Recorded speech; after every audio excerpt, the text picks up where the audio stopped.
We are live, please start. Hello everyone, thank you for joining today. I am Manan and I'll be talking to you about how to do programming with a quantum computer. So I'll begin by sharing my screen. I'll start by giving you brief insights about programming with a quantum computer. So I'll start presenting now. I'll be joined by Naman, who is also a part of our team, and he will be giving you a live demo about programming with quantum computers. So let's begin.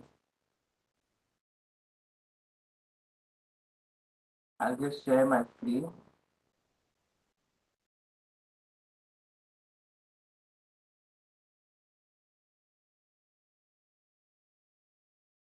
Is it visible? Yeah, Manan. Perfect, perfect. So I'll just give you a brief intro about myself, and I'm an entrepreneur. It's been about a month since we have started this journey about Silicofeller. So it's my company, and we are developing innovative solutions in quantum computing, be it healthcare, automotive, finance industry.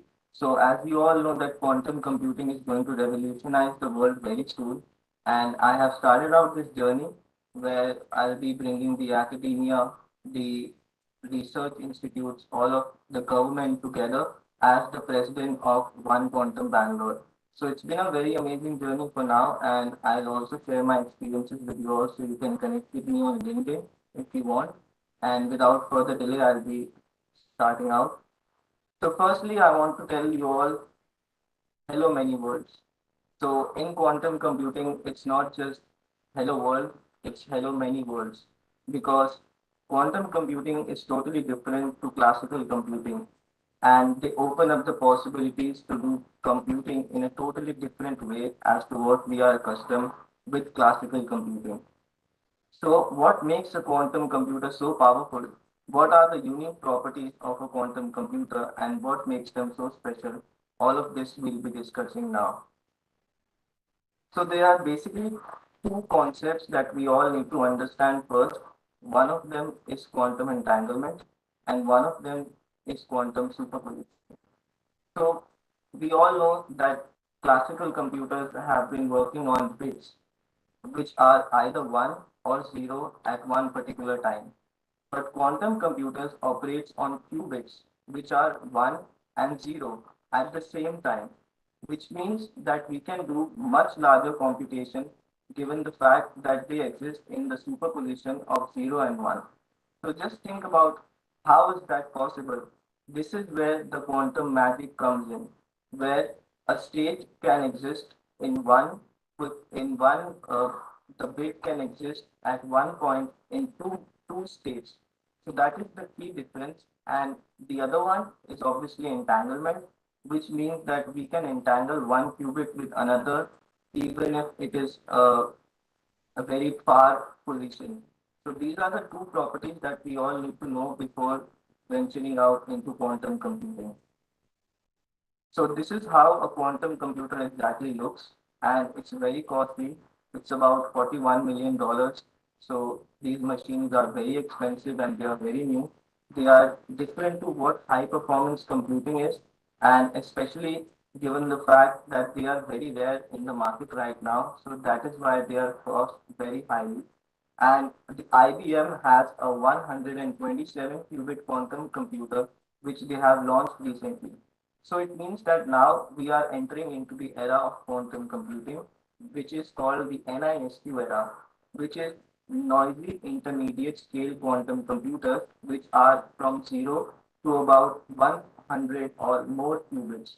So these are very noisy machines and there is not a lot of advantage right now, but very soon we expect a lot of qubits to be inbuilt in these quantum computers and we can do much larger calculations using them.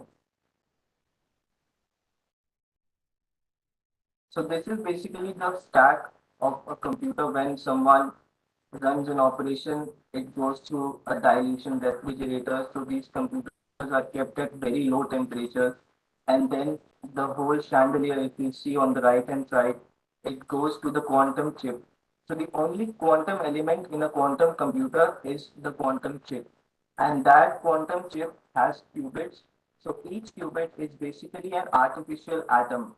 So right now we have reached the level of advancement in technology where we are capable of creating artificial atoms.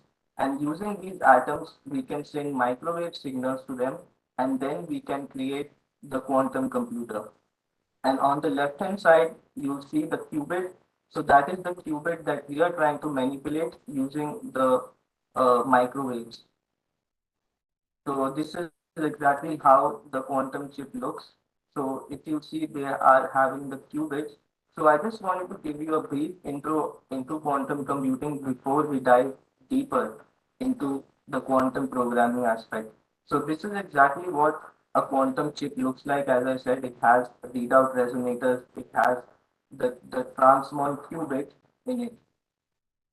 So moving on, this is what Jake Gambetta has said about quantum computing, that in the last 60 years, what we have been doing for classical computing, we need to have that same progress in the next 2 or 3 years when it comes to quantum computing. See, when we had started out in classical computing, we had entered the age of digitization. And now we are going to enter the age of quantization, where industries that do not move towards quantum computers are going to be left behind because these computers are very fast, and even Google has demonstrated quantum supremacy in an experiment. They had said that quantum computers can do a task which classical computers will take 10,000 years and quantum computers will take just 10 seconds. So it was a random calculation that they did, but still that was enough to suffice that quantum computers can have a significant advantage when it comes to classical computing. So I'll give you a brief overview about the gates. So you can see these are the quantum gates, and using quantum gates, there is actually a mathematical algorithm, which means that we can do teleportation using a quantum algorithm. So quantum computing has the potential to teleport one qubit from one state to another, and this is the algorithm or the circuit diagram for that particular quantum teleportation. So if you see, there are three qubits that are there, and there is one register there are basically two registers and three quantum bits used over here, and a lot of gates. So most of you over here would might be new to quantum computing, so you won't be having that knowledge about quantum gates. So there are a lot of resources available online that you can check and get to know about a lot of these stuff. So we'll touch all of these topics briefly about what are quantum gates, what are matrices, and how we operate a quantum computer. So before that, I want to talk to you about exponential growth. So what is exponential growth exactly? Exponential growth is when we take one penny and we double the penny every single day. So I want you all to guess how much pennies will you have after 30 days? Just 30 days. So if you look below, you see that you have $21 million now. That is the power of exponential growth. So these machines grow exponentially due to the fact that addition of every single qubit in the machine means that the computational power increases exponentially. Whereas in classical computing, if you see, we need to double the number of transistors in a chip in order to exponentially increase the computational space. So that is the huge difference when it comes to quantum computing, the exponential advantage that we have. So whenever we are going to have, let's say, a 1,000 qubit quantum computer or a 300 qubit quantum computer. So that is going to have the computational spaces in those computer will be all the, if, even if we combine all the atoms in the known universe, still we won't be able to come to that mark.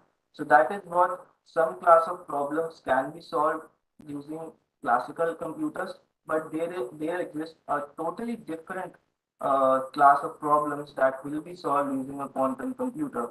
So these problems can be simulation of molecules or be it simulation of drugs. So we can also discover new drugs So there are applications in healthcare industry, there are applications in finance industries, as I said earlier, and basically every single industry that exists right now needs to go through the era of quantization.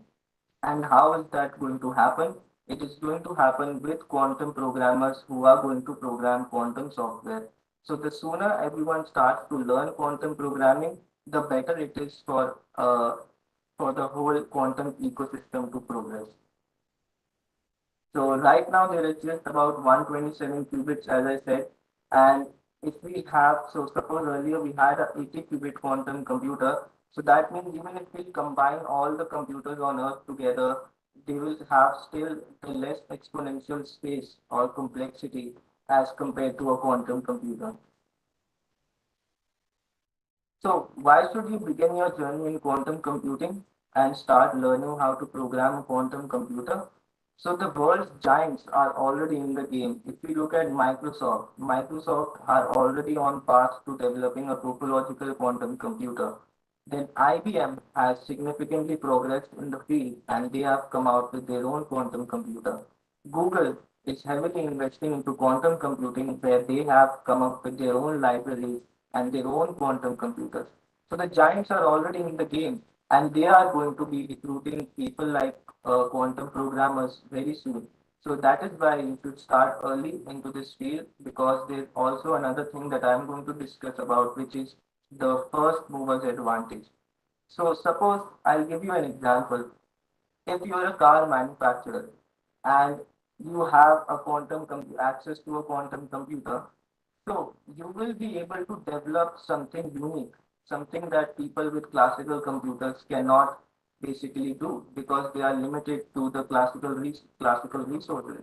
So if you are a car manufacturer and you develop a body or a material for that car which is lighter than the materials that are there existing right now, then your car is going to be much faster than the other cars. And then due to the exponential advantage, you are going to become better and better with each iteration.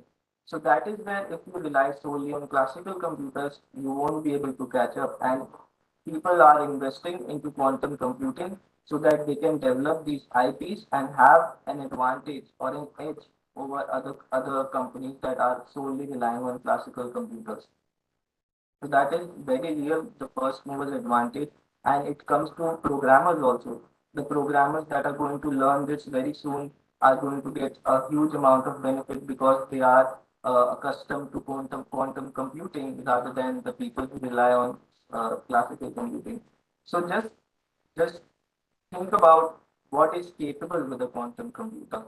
We can actually use Shor's algorithm. So the algorithms that exist for classical computers are no longer applicable on quantum computers. To use a quantum computer, we need different algorithms.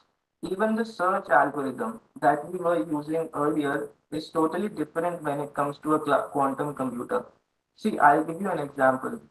Let us take four cards, out of which three are king and one is ace. So if we use a normal searching algorithm, we'll have n tries at maximum to figure out which one is ace in a deck of four cards, right? But if we use a quantum computer, we'll have it reduced down to just two tries. So that is all we need.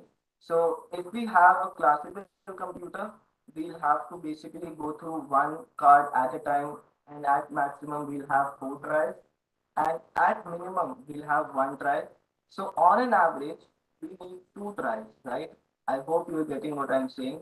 On a classical computer, we need two tries, but when it comes to a quantum computer, we can find out which card is ace in just one try. That is where the quantum magic comes in. And basically, if we are going to use these algorithms, like Shor's algorithm can basically break encryption, be it encryption of our normal banking software, our websites, or even some part of Bitcoin. So that is the power of quantum computers. And it is a threat to national security. But right now, we are in the progress of developing post-quantum cryptography algorithms that are going to help industries shift towards quantum computing algorithms, so that when we have a large quantum computer, we are resistant to that quantum attack or quantum threat. Countries are basically having an ideology which says, if you are a hacker, so obviously this technology can come in the hands of wrong people as well. So what they have is steal now, encrypt later. So if you have data, they will steal your data now and encrypt it later using a quantum, or decrypt it later using a quantum computer. So that is why it is a threat to national security, and India is currently a sleeping giant, in my opinion, and we need to work hard to become a giant in this technology. So there are companies that are working on this, and I believe that we all need to come together when it comes to this technology, and do something useful so that we can protect our nation. And apart from the dark side, we also have a good side, which is it can be the foundation of future economy. So India plans to become a 4 trillion economy very soon. And with the help of quantum computing, we can actually achieve that goal. So it comes down to how fast we can actually accelerate the discovery and all the aspects into quantum computing, and become so that it can be the foundation of our future economy, so that all the computing will rely solely on quantum computing. So that is a far-fetched goal, to be honest. Quantum computing is a 10-year-old game, and we are just getting started right now. So the opportunities are there. There are wide range of opportunities if you start looking. So it's a foundation of future economy. As I said, I'm going to iterate this point one more time because it is very important for the future of our country. And the climate change, if you look at how fast the climate change is happening in the world right now, so we can use quantum computing for a better future as for the whole world as a whole. So I'm just going to go through what different types of advantages are there in quantum computing. So we can actually, there are fast quantum algorithms, and we have to hit the target in the middle, which is where we don't have any fast classical algorithm, but we do have a fast quantum algorithm, and we have to find a useful problem. So if we hit the sweet spot in the middle, we'll be able to find some advantage, and the advantage lies basically on the how we can improve the prefactor of the polynomial, or we can exponentially reduce the polynomial. So if you have a look on the bottom, there's the example over there. You can have a look, and you can see that quantum computing. So if you look at Toll's algorithm, it basically is exponentially faster in terms of encryption. So that is where it is real. The advantage is real, but we are yet to have the quantum computer that is capable of doing that. So coming to the programming part now, so I'll shift now to the quantum programming part. We still have a lot of time, so we just go through all the quantum gates that are there. In classical computing, we had the X gate, the Y gate, but over here we in classical computing, I'm sorry, we had the NOT gate, NOR gate, AND gate, but in quantum computing, we have X gates, Y gates, Z gates, and like that. So these gates are basically matrices, and we can do multiplication on these matrices, so that suppose if we are given one gate, and then after that gate we are given another gate. So it's basically just matrix multiplication where we multiply the gates and get the result. So it's very easy. You have to have the understanding of linear algebra and and linear algebra and matrices. So these two things you need to have a strong background in, and I think that we are taught these extensively in our courses in colleges and schools. So I believe that all of you over here have this particular set of knowledge. So you can start. You have the prerequisites. You can start diving deeper into the world of quantum with the help of the knowledge that you already have. So as I said earlier, the X gates, Y gate, Z gate, and the H gate is very important because it helps us in putting the state into a superposition state. And the C naught gate is very similar to what we have been doing in classical computing.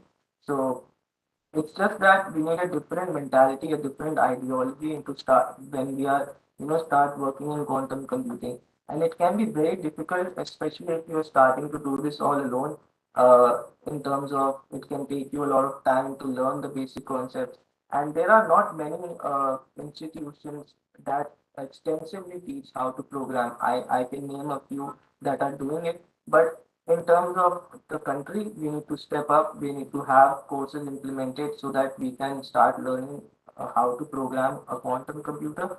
And you have the prerequisites. You can dive deeper into the gates. As I said, it is very a different mindset that we require while starting into quantum computing.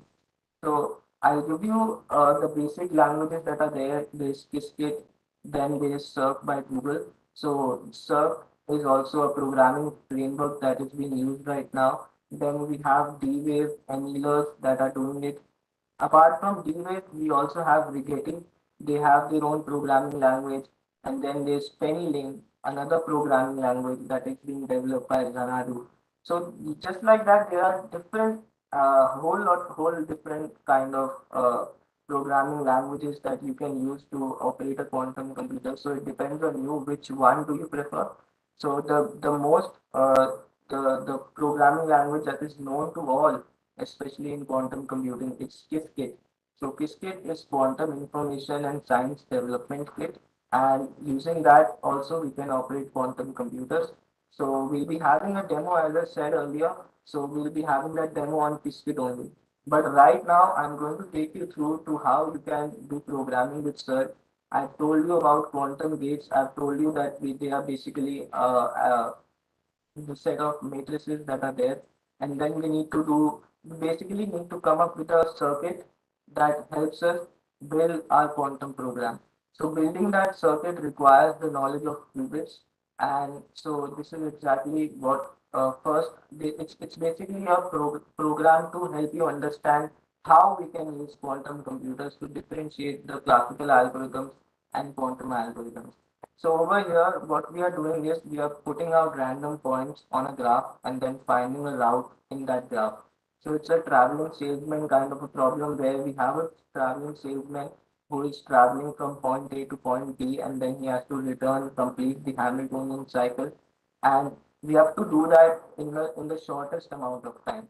So there are heuristic algorithms that are there right now, but in terms of an algorithm that can specifically give the right answer, it doesn't exist because the exponential increase is there in the computational need to solve this algorithm. So suppose if we have 10 nodes, it is easy to solve. But now if we have 1,000 nodes, think about the possibilities. Think about the combination that the salesman needs to go.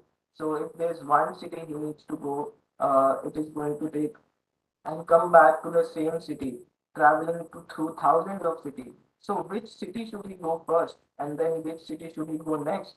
So there's a whole different combination that exists that the salesman can take, but they cannot be used to solve. They cannot be used as a problem to solve on classical computers. We need quantum computers for these set of problems. And this is one example, a small example of how we can use that.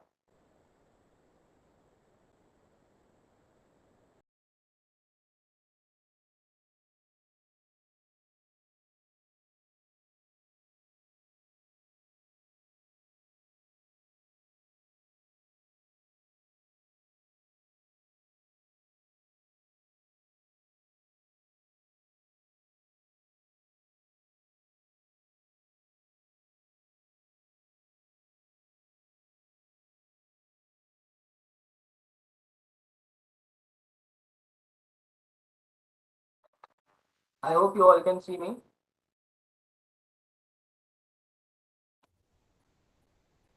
I think there was Yeah, some kind Madan. of a. All right, perfect. Yeah. So coming back, we were talking about our problem, how the traveling salesman problem. So now if we use a quantum, so I'm going to show you now the quantum algorithm. So we import circ and then we define the circuit and then we solve the problem. We are solving it on a simulator. So Google has this thing called a simulator, and every programming language will have a simulator. It is essentially we are mimicking the quantum hardware on our classical machine. See, Right now, we are existing in that time where we can basically emulate the quantum environment on our own classical computers. But as I said, as I showed in the presentation, that we can only simulate up to 30 qubits, because after that, our computers are no longer sufficient enough. Even if we combine all the computers together, still we won't be able to do that if we had 80 qubit quantum computer, as I said earlier. So we can just, to start learning, to start our journey into quantum, we can use the simulators or the emulators, so that we don't have to spend a large amount of money using quantum computers. So Qiskit is basically very expensive. Qiskit runtime, it's $1.4 per second. So it comes down to about 4 lakhs an hour. So that you can't just to experiment with quantum computing or to get started with quantum computing, you won't be able to spend that much amount of money, right? So that is where we use simulators to simulate the whole algorithm to get the result. Especially, and these results are accurate because they are noiseless. So we get a pretty good result out of it. So this is another platform apart from Google, which is the classic platform. With this platform, we don't have to dive deeper into the gates and all. So if you want to get started without learning the gates, if you have quantum programming language, you can just dive deeper into it, because manipulating each and every qubit single at creating those circuits on a large scale for 1,000 qubits is no longer feasible if you do it on other platforms. So that is where Classic is also an industry known framework which you can use from AWS and start programming into quantum computers. So this is the code for implementing basically a VQA problem. I'll not dive deeper into the algorithms, but I'll do touch upon the basic algorithms that are being used in the industry right now, so that you can have a basic knowledge of exactly what are the quantum algorithms. So this program is just to show you all exactly how the classic platform works. So this talk is essentially to let you understand what different type of programming frameworks are there and what is being done by other companies out there. So combinatorial optimization problems are the type of problems that we can solve. So I spoke about the traveling salesman problem. It's a combinatorial optimization problem. And there's also another problem of sensor positioning in the cars. So we have autonomous cars and we have to position the sensor on the car in a way, right? So that we get the optimal autonomous car. So where do we put that sensor in the car? Which position do we put that sensor, and which orientation should the sensor be in? So if you look at it, there exist infinite, not infinite, but there exist a lot of possibilities where we can place the sensor, and that is where the combinatorial optimization comes in to help us basically solve such kind of problems on a quantum computer. So these are the problems that are just to give you a few examples. And the algorithm, as I said earlier, there is an algorithm that is called QAMA, which is quantum approximate optimization algorithm, which we can use to solve these kind of combinatorial optimization problems. So it has like a mixer Hamiltonian and a cost Hamiltonian involved, and we have to just keep on iterating and get the optimal answer. So this is an algorithm that you can start learning on once you learn the basics of quantum programming. So these algorithms are extensively used in the industry to get to know to solve problems. So I'm just touching base upon over here so that you can have a brief understanding, as I said. So yes, coming to the essential part, why should you learn how to program a quantum computer? As I said, it's the technology that is going to be creating the future for the whole world. So that is where if you start learning now, you can help build a better world. You can help solve some of the most challenging problems that exist in the world right now. And that is why you should get started. If you have that passion, if you are passionate about technology, if you think that you can change the world, you should start getting into quantum computing. You should start learning these technologies so that you can have that impact onto the world. So there's a talent shortage also going on in the quantum industry, where the demand for quantum programmers is three times the the supply of quantum programmers. because there's not many people who, especially if you talk to industry people, when we first talk to them, they are like, oh, okay, what is a quantum computer? So we have to explain them about the technology, the new technologies coming. It's a quantum, it's faster than the classical computers. So that is why people are not aware of this technology, most of the people. But some people are, and that is where if we start learning, we can help that particular solve the problem of the talent shortage that is existing in the industry right now, and help the industries that are there. So we also as a company, when we try to hire people, so we see if they are good at programming with quantum computers, if they are certified developers by IBM, and only then we hire them. So we need to, and when we see the applications that are coming in, so there's not many people who have the right skills. So that is where you can learn this technology and have that first mover advantage, as I said earlier. So it is essential for all of you to, if you have that passion, as I said, to dive deeper into quantum computing. And there's a lot of opportunities for growth. It's very new, so not many people know, as I said. So you can have that career progression early on, where you can progress your career at a very fast rate. So this is where the opportunities are there. If you look around, you'll find a lot of jobs for quantum programmers, quantum developers, quantum researchers. So it's just that you need to have that right skill set with you. And obviously, it's a very high paying job. Quantum computers themselves are worth, as I said, $40 million. So the average cost is about $75,000 per annum. And in India, there's not a lot of the development is very less when it comes to big companies that are doing it in India. So I'm quoting this about the international job. So that is the average, $75,000. So it's very high paying, and that's the early software, early stage quantum developer. So that is what it is, a very high paying job. If you learn these skills early on, you can earn a lot of money for yourself, for your family, and that is where the money part comes in. So now I'll be handing over to Naman. So Naman is a software developer at our company who has joined recently. He's very passionate about quantum computing, and in his spare time he does quantum programming, and not just in his spare time. It's what he loves to do. He breathes quantum. He loves quantum. So that is why Naman is here today to show you all a quick demo of quantum computing. So Naman, are you here with us? Yeah, I'm All here. right. So I will stop sharing my screen for now, so you can start sharing. And why don't you give them a demo of quantum computing? The stage is all yours. Yeah, sure. And thank you for the wonderful introduction, Manan. I'll just quickly share my screen and start it. So I So hope my screen is visible now. quantum tunneling. Yeah, okay, great.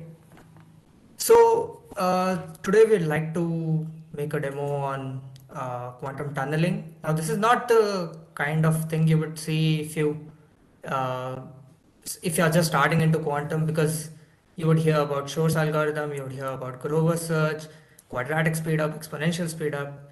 But this excites me, and I'll tell you why. Because this is kind of a like the realization of a dream coming true, and that dream was by Professor Richard Feynman.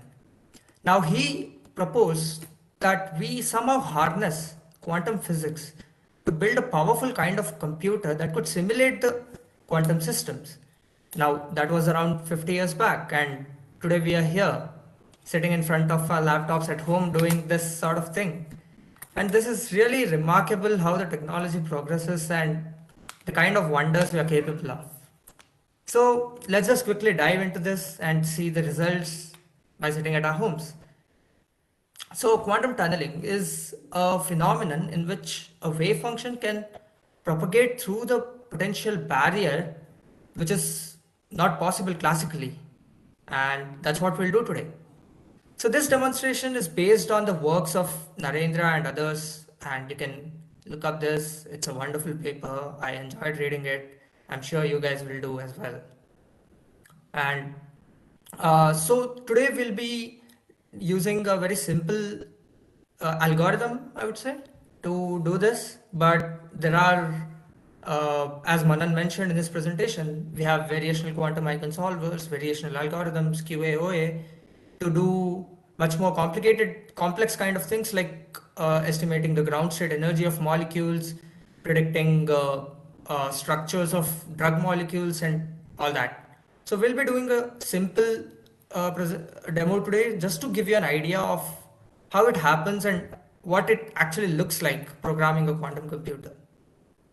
So first I'll just quickly go over the theoretical protocol that is being implemented here, and then we'll see the code example of that. So what we'll be doing today is simulate this kind of environment where we have a single step potential, and we need to demonstrate that quantum tunneling is possible through this barrier. Now, all the information, all the knowledge that we'll need for this is encoded in this equation right here, the Schrodinger equation, the holy grail of quantum mechanics, I would say. And as we all know, this is a Schrodinger's equation for a single particle, the time-dependent equation moving in one-dimensional space. So what we see, this notation here is called the bracket notation or the Dirac notation, and psi is the wave function, which is time dependent, and h hat is actually the Hermitian operator, which gives us the evolution of that wave function. So writing this out in a much more expanded form, we can see that after a time delta t, the wave function evolves according to this equation, and it is given by exponential of the Hamiltonian times the initial state function. So the h hat operator is actually composed of the kinetic and potential operators in a single particle system. And so we just write it down like that. And now what we need to do is to discretize this continuous space in order for us to be able to do it on a quantum computer, because at the end of the day, the quantum computer only gives us results in the form of zeros and ones, which are discrete binary elements. And so to do that, the authors propose this kind of discretization strategy where we discretize the wave function between the binary states. So a binary representation of a wave function in a 3-qubit system would look somewhat like this. Now you could think of this as the kind of state space in which the quantum particle is allowed to move through, and what we'll be doing is we are going to put the particle in one of the states and then put some barriers in other states and see that if that particle can move through that state or not. And to do this, we will need to implement the potential and kinetic energy operators. Now, in terms of the equation, they look really simple, but what we need to be able to do is put that in the form of the gates, which is the gate model of quantum computing that we are going to be presenting today. And to implement the potential energy operator, we approximate that operator as a magnitude of that operator, which is the small v that you see here, times the poly z operator. Now you could find the details of this approximation and the equation in the paper. I will skip that for the sake of time. So similarly, we approximate the kinetic energy operator in terms of the momentum, and we'll discretize the momentum later on, and finally we will arrive at an equation something like this, which enables us to be able to build this model in the form of quantum circuits. So the different elements in this equation are QFT, which is the quantum Fourier transform. Now, this is nothing but a simple basis change. So, as I mentioned earlier, what we can only extract information in the form of binary bits, zeros and ones from the quantum computer. But in the process of solving a problem, we need to change the basis from the 0 and 1 states And that is where QFT comes in handy. And QFT is used in a lot of algorithms, including Shor's algorithm. It's wonderful. If you're interested, please check it out. So we apply the QFT and then we apply the kinetic energy operator, and then we change the basis back to the computational basis, and then we apply the potential energy operator. So the details of all this are beautifully explained in the paper, and I would really suggest you guys to take a look at it. And finally, what we arrive at is the simple equation of this sort, which says that the time evolution of a wave function can be implemented using this sort of circuit. So now we'll just quickly go through the go through a solid example to see if it works. And so we first, what we are using is a StrangeWorks platform, and it has great UI, and it's not scary for beginners, I would say. So go ahead and try that. It's really wonderful. So initially we just import all the things that we require, Qiskit, quantum circuits, and some visualizations and some execution helper functions, I would say. And later we define the block of code which will allow us to implement the QFT and the inverse QFT functions which were required. So all these implementations are standard, there's nothing new about it.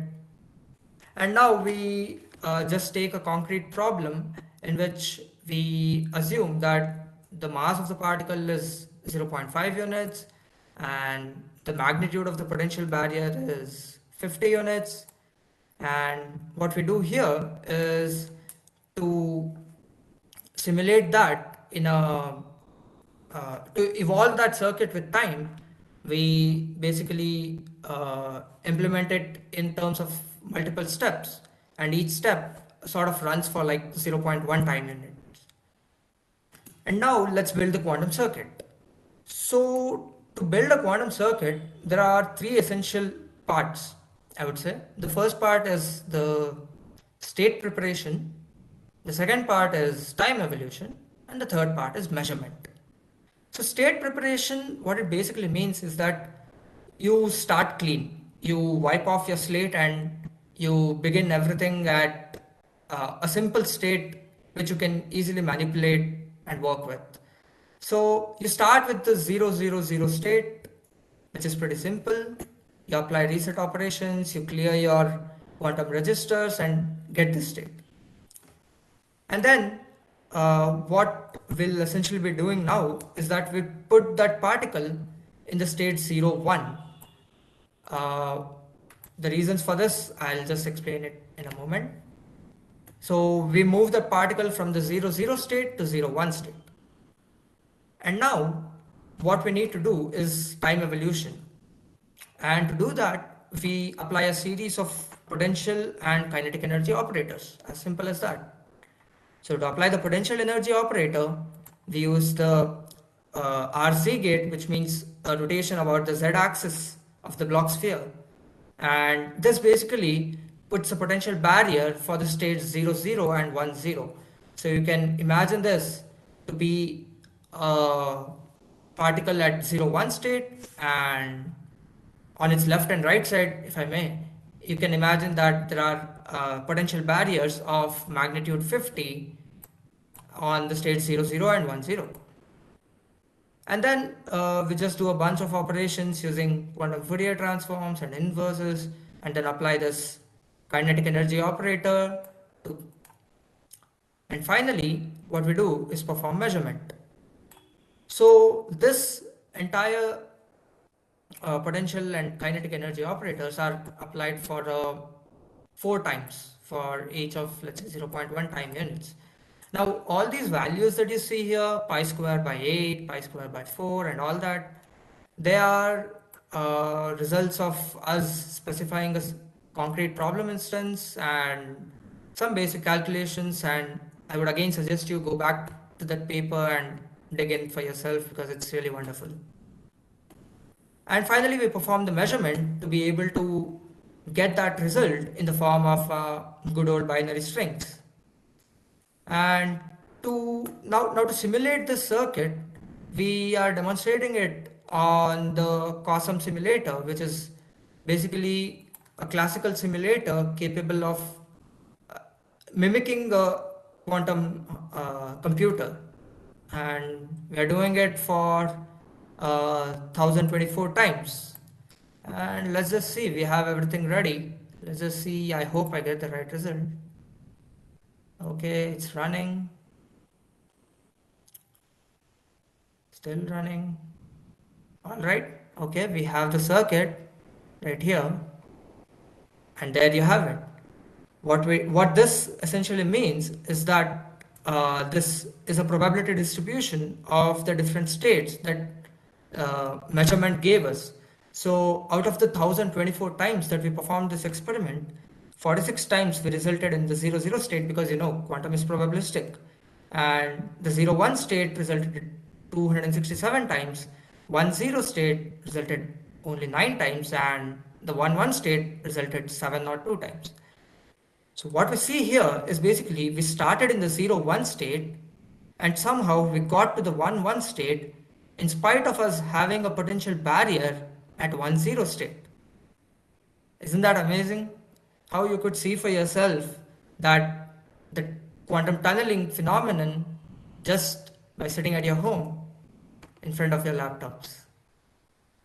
So that's all for the demo. Uh, I hope you got at least a little interested in quantum. Thank you. Okay, so now we'll just quickly head to our website and Yeah. I think there's a question in the audience that is asking us, Naman, that how they yeah, can start quantum journey and how they can learn quantum computing. So firstly, just take them through the applications of quantum computers. So just click on application and so that we can see what are the different applications. And then if you guys are interested in learning about quantum computers, then we are helping you to become a certified developer by IBM. So just scroll down and basically help them for themselves. yeah, you can see applications of quantum computing in all the technologies, Web3, blockchains, solving optimization problems, simulations. So if you You can guys go are ahead and visit. so just click on learn so that they can learn quantum computing. So I hope you guys have got a glimpse of what programming with a quantum computer actually is. So if you are interested, then we do help you become a certified developer by IBM. We'll help you become the master of the quantum verse. So you guys can register for the course. The registration is starting out very soon. So just make sure that you guys register and get to know about how to program a quantum computer. So do check out our website. You'll get all the details over there. If you guys are interested, you can also reach out to us via email at communications at silicofeller.com, and then you can also message me on LinkedIn, so I'll be available. With that, we'll be closing our presentation, so you can stop sharing, Naman. And if you guys have any questions regarding, you can ask me now, so I'll be happy to answer. Let's see if we have any questions. Are there any questions? Yes, someone is messaging.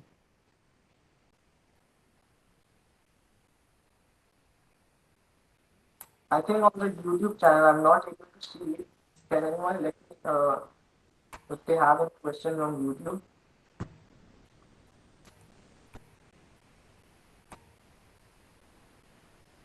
So I'll just quickly open the YouTube here. Yeah. So I think Paras is saying that quantum computing is still in early stages. Basically, there's no use to make a career.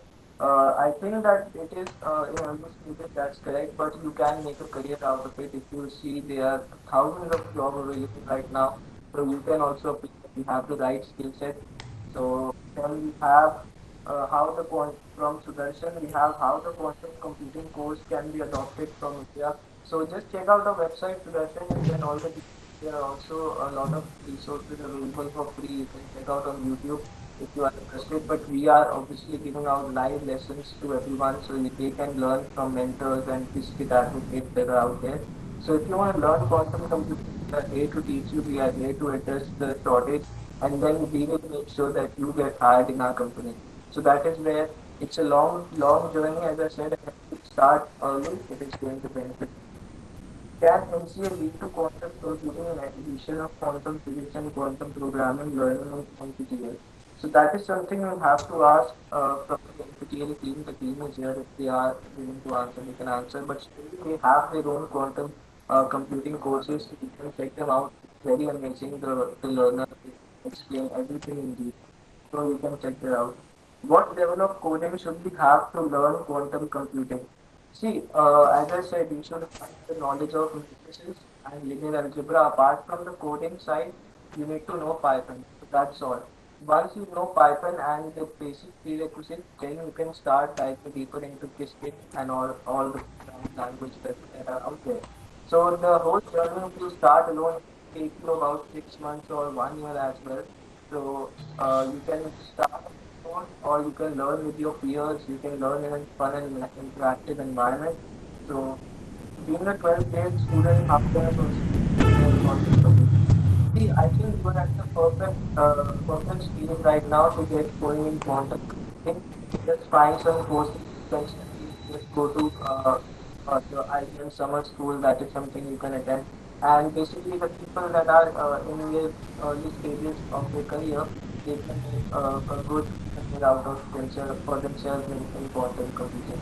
So you are at a very early stage, and I feel very happy to know that you are interested at a very young age.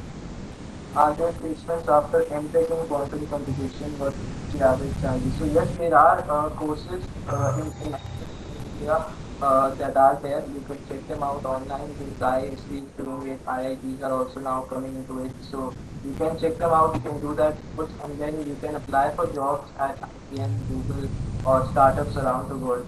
So the opportunities are endless. You just have to have the right skill set, as I mentioned earlier. How to start quantum computing. To start quantum computing, we are here to help you out. This is the start for you, especially now you are here, so your journey essentially started out with quantum computing. And if you need any help, do reach us out. You reach out to us. I'm doing BS from IIT Madras. How can I learn this? Will you be collaborating with IIT Madras? So right now we are not collaborating with any research institute, but we are open to collaboration. We have started this out early. We are also in the early stages. So we are open to collaborations. It's a long journey. If we have the right connections early on, it is going to help develop the ecosystem in a better way. How can we learn the complex mathematics that Naman showed? To learn the complex mathematics that Naman has showed over here, you need to first learn the basics. So once you learn the basics, then you can dive deeper into the algorithms. Do check out the Qiskit textbook. IBM has a textbook, so you can check that out. It is very interesting for people who are starting early. Then there are a lot of books that you can read. So there is one by Jack Hillary. He's the CEO of Google Sandbox AI. So Google has their own spin-off from a company that's called Sandbox. So their CEO has a very interesting book on how you can learn quantum programming by Jack Hillary. So just write that down. Which language is used in quantum programming and how is it different from the traditional language? So as I said, Qiskit is the language that Naman has showed its quantum information and science development kit. So it is basically we are using Python only. It's an extension of Python, not an extension, but we are using Python basically to develop quantum computation. So all you need to know is Python. That's all. What is the duration of the course? So right now, the duration of the course is 3 months. So we fast track your journey into quantum. So if you want to learn, you can learn in just 3 months. You can become certified by IBM. So IBM has this certification that you can do. So you just have to, learn first. So we'll help you learn. We'll make sure you understand all the basic concepts. We'll have assignments, MCQs, mock tests. So our team is there to help you basically learn and grasp the important concepts. So when you take the IBM certification exam, At that time, you can pass the exam with flying colors. What is the price of the course? So right now the course is very is about, you can check the website, you get all the details regarding there. So there are different people that are different organizations that are pricing it at 1 lakh in terms of India, but we have kept it very cheap because we promote education. We want everyone to learn quantum computing. So it's just about 25,000 for now. And if you want to learn, you can start with that. So, with especially with the new batches coming in, we'll be increasing the price as well because we know that right now 25,000 is very cheap because quantum computing is essentially the future and we are teaching you the skills of the future. So if you start now, you will get it at a very, very good price. What is the duration? What is the price? What language? So I think I've answered all your questions for now. There's not, when is the batch going to start? Like after registration immediately. No, the batch is going to start from first. So first of September. So we are so if you can register now and then you can get there. In which areas we are most close to have real use quantum computing. So in terms of simulating molecules in chemistry, the nearest applications are observed because we are using quantum computers to extract properties from the data using quantum data. So we can see more about the molecules, we can simulate them, we can essentially develop new drugs as I told earlier. So chemistry is the nearest application in my opinion. Alright guys, we are nearing the 1 hour mark. I think I have. I'd like to take one question, Manan. I think you missed that. All right. It was sometime back, and it asked like it is a very interesting question. It says, "Do you see QC replacing classical computing?" And this is really interesting because quantum computing will never replace classical computing. You Yeah, will that's true. never, right? You will never be working on a quantum computer at your home, but you can work from your home on a quantum computer. And this, the reason for this is because what we do with our laptops today, for example, this meeting, the presentation, all this is really simple and efficient in the way we are doing it right now. And there's no point in complicating it with a quantum computer, and it could become insanely hard unnecessarily. So, what will happen with quantum computers is that they will become much more suited to particular class of problems like complex optimization problems or quantum physics simulation problems, something like that. And they will work hand in hand with classical computers to give the best results. And that is another new area that's coming up, hybrid classical quantum computing. So, yeah, that's all I had to say about that. Perfect, perfect. I think that was a very nice intro into hybrid because the future is hybrid for now.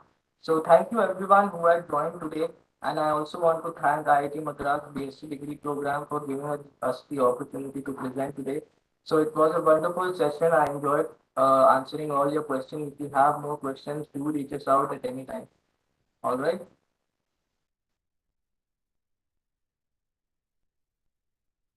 So I think we'll take off then. Aishwarya, are you there?